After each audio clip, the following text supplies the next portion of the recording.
ask anybody who's gone through the process of getting and looking at and trying to evaluate multiple re-roof estimates, and they'll tell you that it's intimidating, it's confusing, it's daunting, and it's really difficult to figure out why there's such a difference in the price sometimes. So in this video, we're going to tell you how to get an apples to apples roof estimate from all the different roofers that you're talking to.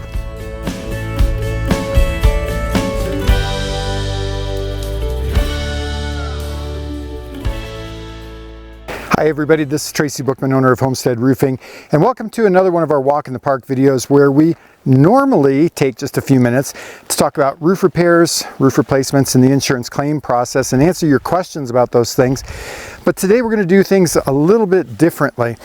Now, we know that the process of getting roofing estimates can be fairly intimidating for homeowners because a lot of times there's a big difference between the prices that come from the different roofers.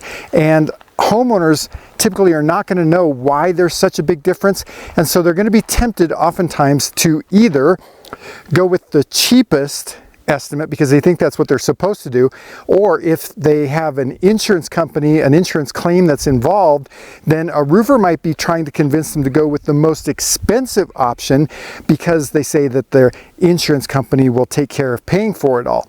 Well, whether there's an insurance company involved or not, whether you're doing this out of pocket or not, you really need to know how to get an apples to apples estimate from multiple different roofers. Let's talk about how we're going to do that. And we're going to give you 14 tips on how to do that. So tip number one is getting accurate roof measurements. Now that may sound like a no-brainer, right? You may naturally assume that all of your contractors are going to be estimating the same measurements, but you shouldn't assume that. So there are a few different ways that roofers can get measurements of your roof. Aerial imagery is one way. There's another app that just you take photos of the property all the way around and upload it to the company, and then they create the measurements. Some roofers still hand measure, if you can believe that. So remember, if you're building the scope of work, then you're going to want to know and make sure that all your roofers are using the same measurements. Ask all of the roofers to tell you what all of the measurements are. You can ask them to give you a copy of their measurements. You want to see a copy either of their Eagle View report or their hover report or their hand measurements. You just want to request to see that. I wouldn't actually request that they give that to you because most roofers probably aren't going to want to give that to you because then they might be concerned that you're going to take those measurements and just give those measurements to a different roofer so that he doesn't have to do that legwork. But the key is make sure that all of the roofers involved are using the same measurements. Now we're talking about the total square footage of your roof plus all of the lines. So like the ridge, the eaves, the gable ends, and the flashing. Those are the major measurements that you want to see and compare. Make sure that they're using the same numbers. Tip number two on getting apples to apples roofing estimates is decide on the shingle manufacturer and model that you want ahead of time. Now this is going to require a little bit of research on your part, but don't be afraid of that, right? Google is your friend. That's what you can do. Just go online and do a little bit of digging. So find out what some of the major shingle manufacturers are and do your research. And I wouldn't really depend a whole lot on Google's star review ratings that are coming from homeowners. You can look at those, but I really wouldn't really put that at the top of your list for what you're considering. I would actually see if you can find out what roofing contractors are saying about the particular shingle brands that you're looking at. And not just the brands, but the actual model of the shingle as well. For example, so there's the main players are going to be Owens Corning and GAF, Certainteed, Atlas, Tamco, IKO, and I feel like Malarkey. And there's some minor players also. So just start doing your research on those different shingles. Now, keep in mind, like I said, one of the things that you don't want to put at the top of your consideration is the number of star ratings, and also maybe even comments so much from homeowners, because every shingle manufacturer out there is going to have a bunch of 1-star ratings. Every shingle manufacturer out there is going to have a bunch of 5-star ratings. But look at what roofing contractors are saying, and in my opinion, one of the major things that you want to factor into this are ease of installation and any warranty work that needs to be done. How easy is it to deal with the manufacturer if there's a manufacturing defect and the manufacturer has to get involved for a warranty issue? That's the biggie. So that issue right there is why we work closely with CertainTeed, and we work with CertainTeed on virtually every home. It's because we have found that over the long run, CertainTeed has been the easiest company to work with. They support their contractors, they support their homeowners, and the very few times that we've had to get CertainTeed involved for any warranty work, they've just been stellar on their involvement with us and their involvement with a homeowner.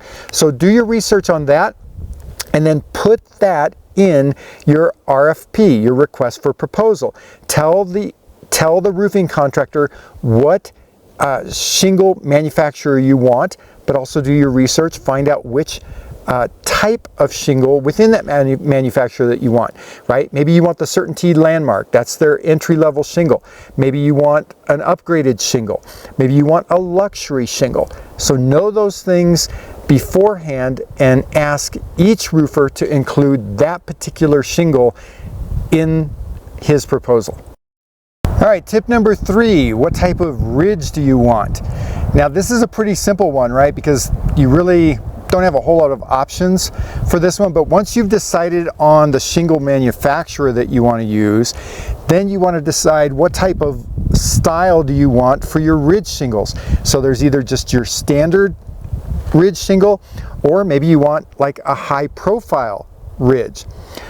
So if you decide that you like that high profile look, gives it a little bit more dimension, a little bit more of a luxury feel, then just be sure to include that in your request for proposal to the roofers. Make sure that when they each give you their estimate, each one has that particular ridge shingle in their estimate. All right, tip number 4 on getting apples to apples roofing estimates is specify the underlayment type that you want.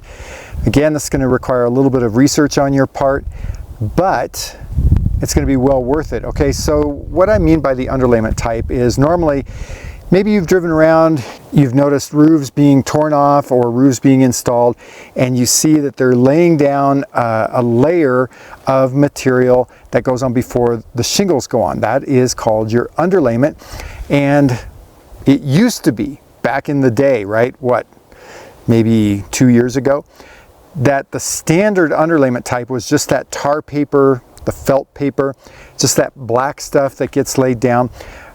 That's not really being used a whole lot anymore, but maybe in new construction. So the replacement for that is synthetic underlayment. It's like a woven poly, and that's very popular. It's really tough, it's hard to tear that stuff, and it's pretty impermeable so water doesn't go through it. Now, every different manufacturer makes their own synthetic underlayment. So do your research, decide whether or not you want just the felt paper. If you want felt paper, that typically comes in what's called 15-pound weight or 30-pound weight. So the 30-pound weight is twice as thick as the 15. Or if you decide that you want to do synthetic, do your research, find out which synthetic material that you want. Now, let me mention one thing about that though, is if the roofer is building a proposal for you that's going to include an extended manufacturer warranty, then to do that, he's got to use that manufacturer's underlayment. So for example, if we're installing a CertainTeed roof and we're going to give the homeowner an extended warranty, we need to use CertainTeed's underlayment. We can't use a third-party underlayment. So find out what kind of underlayment that you want, put that in your request for proposal, make sure that each one of the roofers is including that in his estimate.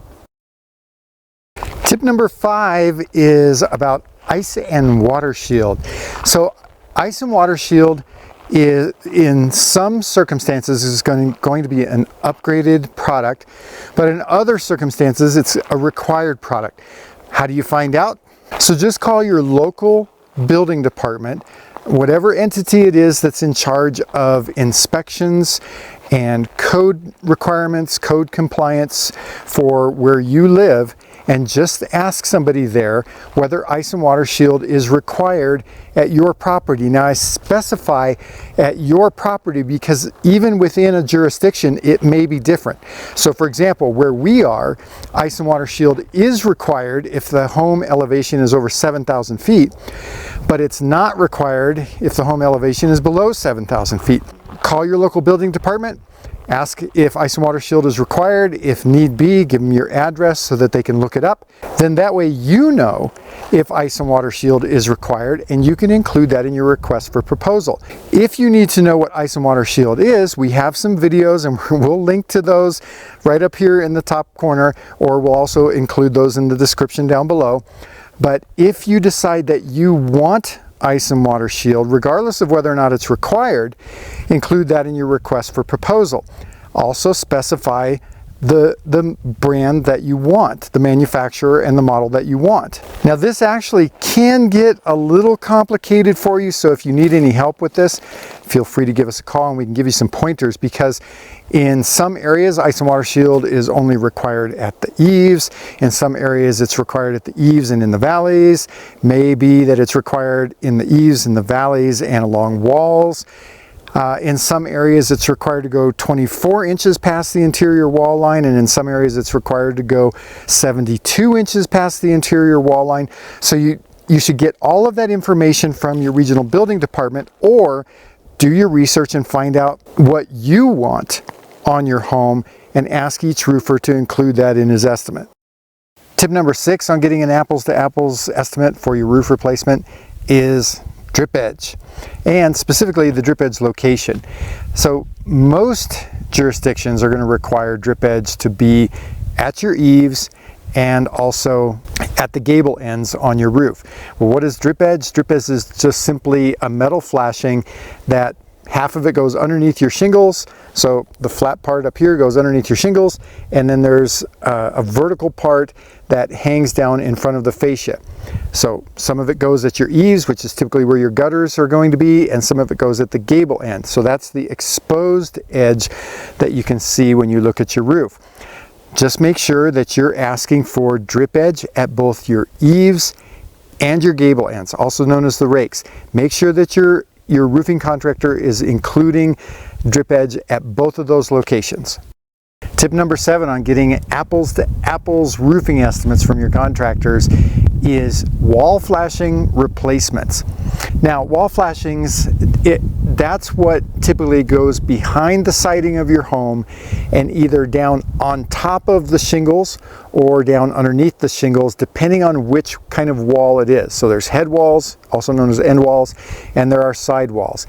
Now, this is, again, you're going to need to know a little bit mostly about your home to be able to ask for this, but if you know that your roof has been replaced 2-3 times, maybe even more, and that flashing has never been replaced, I would definitely ask that your roofer include the replacement of all flashings in there. Now, normally, best practice is to replace that flashing with every re-roof, because if they don't replace it, then they really can't warrant the roof against leaks, because if that flashing is bad and they don't replace it and there's a leak, well, that could be on you as the homeowner to pay for that. If they replace it and then there's a leak, then that's going to be a warranty issue. Now, how can you know whether or not it's been replaced? Well, if you look at it, if it's like bent up, right? So if you look at a head wall is where you've got a straight wall up and down and you've got a roof sloping away from it. A side wall is where you've got a wall and then you've got a roof sloping diagonally along it like that. So this is a head wall, also known as an end wall. So the flashing on a head wall is the flashing that you can see. If you look at that and it's kind of wavy, like this, or if you can actually look out a window and look down at it, if it's got a bunch of holes in it and it looks like it's been bent up and down a few times, definitely that needs to be replaced. If you can see it and it's rusted, definitely have that replaced. Now the sidewall flashing is harder to see because that's hidden behind your siding or stucco, and it also goes underneath the shingle, so you're not going to be able to see that. But if you can get to a spot where you can see a sidewall, typically there's an amount of about this much, maybe sometimes even only this much, where you can see that flashing. If that's rusted, definitely have that replaced. Make sure that for all wall flashings, you're asking all of your roofers to include that in an estimate if you think that it needs to be replaced. Remember, best practice is that it should be replaced. All right, well, we're halfway done. This is tip number 8 on how to get apples to apples roof estimate comparisons from your roofers. And this tip, again, is going to require a little bit of homework on your part, but this actually shouldn't be too hard. This is about pipe flashings. So tip number 8 is about your pipe flashings. Now, pipe flashings usually are just real simple components, and you're either going to find them as aluminum pipe flashings with a neoprene boot on it, or you might find the whole thing is plastic with a neoprene boot on it. Those are the two most basic pipe flashings that you're going to come across. However, there is also a pipe flashing, kind of an upgraded pipe flashing that has a very large metal skirt on it, aluminum skirt on it, with a silicone boot on it.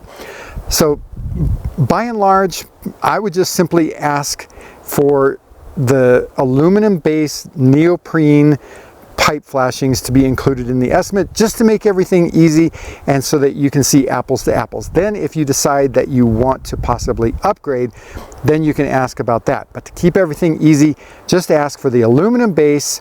It's called a 3-in-1 neoprene pipe flashing. Tip number 9 is your starter shingle location. Now, for the most part, a shingle manufacturer is going to require starter shingle at the eaves only. So starter shingle is what it's a shingle that's hidden underneath the visible shingles called the field shingles. And the starter shingles have a seal strip, and it gives that first course of shingles something to seal to so that it's not just sealing to the underlayment. Well, like I said, most shingle manufacturers are going to require that at the eaves so that you get a warranty from them. And normally, if starters only at the eaves, you're going to get 110 mile an hour or maybe 100 mile an hour wind warranty. A lot of shingle manufacturers will upgrade your wind warranty if you also include starter shingles at the gable end. So usually that'll increase your wind warranty up to 130 miles an hour. So we would always recommend installing starter shingles at the gable ends as well as the eaves. So on this one, I'm just going to recommend that that's what you ask your roofer to include in his estimate: starter shingles at the eaves and at the gable ends. Here's tip number 10 on getting apples to apples roofing estimates from your contractors, and that's the number of nails per shingle. Now that sounds like just a really kind of off the wall requirement, I know, but that also affects your wind warranty. So a lot of shingle manufacturers, their installation specs require 4 nails per shingle, and that'll give you either their standard 100 mile an hour or 110 mile an hour wind warranty. But if the roofer installs 6 nails per shingle, that'll give you 130 mile an hour wind warranty. So like, we always install 6 nails per shingle, but that's kind of a question that will help you know how to set apart one roofer from another, because if you require 6 nails per shingle, well, that roofer might say, well, we just don't do that, right? So that should be a good key for you on knowing kind of the professionalism of the roofers that you're talking to. Now here's the key on that though. They might tell you that they're going to include 6 nails per shingle, but then it's on you to make sure that they are installing 6 nails per shingle and not 4, because you don't want to have the estimate based on 6 nails per shingle and pay for that and then end up with only 110 mile an hour wind warranty, right? So it's going to be on you to make sure that the roofer verifies for you that they are installing 6 nails per shingle, but requires 6 nails per shingle or 4, whichever you want. Just make sure that all the roofers are doing the same thing. Tip number 11 is ventilation amount and type. Now it may be that, you know, if this is for an insurance claim, maybe you've already got ventilation up on your roof. That's typically going to be just the box vents. They kind of look like little turtles sitting up on your roof. Or it might be that you have a ridge vent. That's going to look like just a raised part of your ridge up at the very peak. Well, if you've already got that, you may not need any additional or any changes made to your ventilation, but that's one thing that you can ask the contractors about. Ask for their input on whether or not you need any additional ventilation, or you can actually figure that out on your own. You can download a net-free ventilation area app. Probably a lot of the shingle manufacturers have them, and then you just simply plug in the square footage of your attic space. That's not the square footage of your home. It's the square footage of your attic space. Put that number in there and it'll tell you how much exhaust ventilation that you need and how much intake ventilation that you need. It'll either tell you how many linear feet of ridge vent you need or how many box vents that you need. Then you can just simply tell your roofer you want that number of box vents, that measurement of ridge vent, and those number of soffit vents if you don't already have all of that. Tip number 12 on getting an apples to apples estimate for your roof replacement is the workmanship warranty from the roofer. You want to find out what is their workmanship or their labor warranty. How many years will the roofer come back to fix workmanship issues? Now those are workmanship issues, not product defect issues. So if there's a leak that's caused by a workmanship issue, how long is their warranty for that? Now, typical warranties are 2 years, 3 years, 5 years, or 7 years. Sometimes a roofer will give a lifetime warranty. Typically that's an upgrade. Now, I would recommend that since you as the homeowner are setting the scope of work, that you specify what you want the workmanship warranty to be. But you need to be reasonable about that, because if you're asking for a 7-year or a 15-year or a lifetime workmanship warranty, you're probably not going to get a roofer who's going to give you that just on a standard installation. Now for an upgraded installation, you can get that. Be reasonable about it. Request like a 2-year or a 3-year warranty. Well, for those of you that have hung in this far, thanks for your patience as we've worked through all of this. We're in the home stretch now. So here's tip number 13, and that's manufacturer's warranty. So you can get an upgraded manufacturer's warranty, and sometimes a roofer can give that to you for free if they're certified with the shingle manufacturer. But typically you just want to know that you do have a manufacturer's warranty.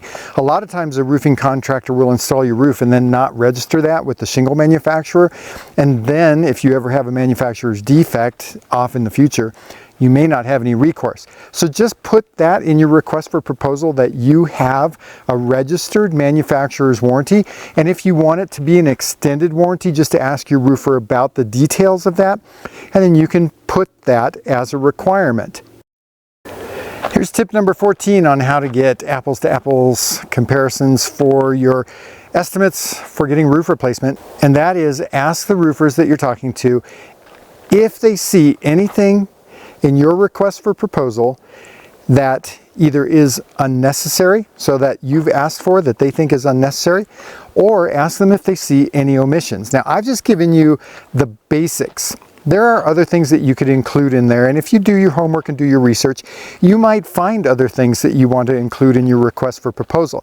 Remember, the purpose of this video was to teach you how to get apples to apples, right?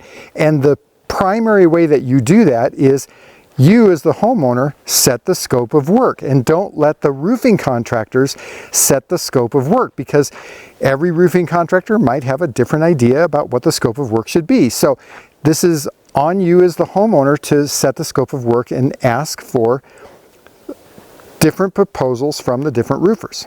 But it may be that if you're talking to a roofer and he thinks that something that you've asked for is unnecessary, if you're convinced of his position of that, then you can ask the other roofers to exclude that from their estimate.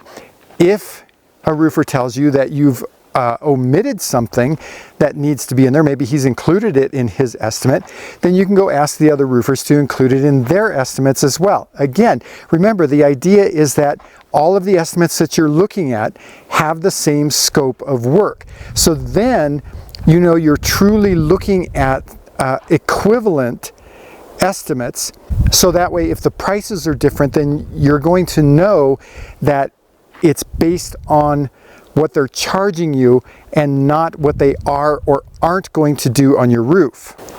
Now here's a little bonus tip for you as a homeowner. Unless you are well versed in roofing replacement, roofing construction, that kind of stuff, don't pretend to the roofer like you're the expert, okay? Because a roofer is going to be able to see right through that. We've all had experience with homeowners who wanted to kind of portray that they had everything all together and that they knew what they were talking about, and they really didn't.